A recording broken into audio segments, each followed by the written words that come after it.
Hello everyone, তোমাদের সকলকে জন্মাষ্টমীর অনেক অনেক শুভেচ্ছা। তো আমার ঘরে একটা ছোট্ট গোপাল আছে, সেটা আমাকে একজন গিফট করেছিল, একটা দিদি, যখন বাবি একদম ছোট্ট ছিল তখন।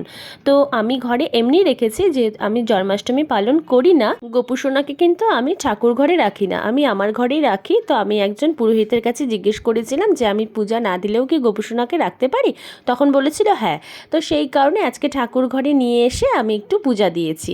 আর এখন আমি রেডি হয়ে গেছে, যাব দিদিদের বাড়িতে, যেহেতু দিদিদের বাড়িতে রাধাকৃষ্ণ আছে বড় করে, ওখানে জন্মাষ্টমী পালন হয়, তো সেই জন্য যাব। আর দেখো অলরেডি দিদি অনেকবার ফোন করে ফেলেছে, ঘড়িতে 8:15 মতো বাজে, এখনও যেতে পারিনি। তো আমি আর বাবি দুজনে মিলেই যাচ্ছি। আর বাবি পড়েছে হিল, জানো তো, হাঁটতেই পারছিল না, তার মধ্যে হিলটা পরে এসো না, হিল জুতা পরে এসছে। চকোটা দিয়ে দাও, দাও, যা দিয়ে এসো, যাও।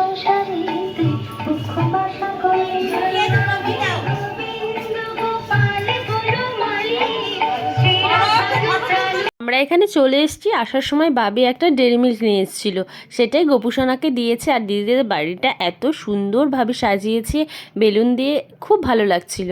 তো তারপরে এই যে দেখো, বাবি কিন্তু গোপুসোনাকে চকলেটটা দিচ্ছে।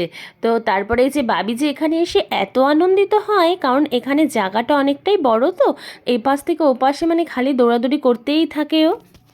এই বাড়িতে আসতে বাবি ভীষণ ভালোবাসে, কারণ এই বাড়ির প্রত্যেকটা মানুষ বাবিকে ভীষণ ভীষণ ভালোবাসে, সেজন্যই আরও এখানে আসতে ভালোবাসে। তো বাবি এখন দেখো পূজা করতে বসে গেছে।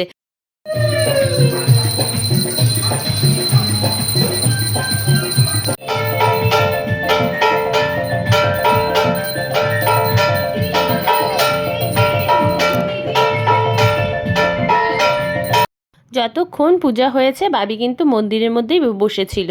তো এভাবেই আমাদের জন্মাষ্টমীটা এরকমই কাটলো, খুবই মজা করলাম। তো এখানে আসতে এমনি ভালো লাগে, বাবিও ভীষণ ভালোবাসে, তো খুব সুন্দর দিয়ে কাটলো। তারপরে বাড়িতে চলে গেছে। পরে প্রসাদ নিয়ে যায়নি, বাবা এসছিল, বাবা বাড়িতে আমাদের প্রসাদটা নিয়ে গেছিলো। তো চলো আজকের মতো টাটা, দেখা হচ্ছে আবার অন্য কোনো ব্লগে।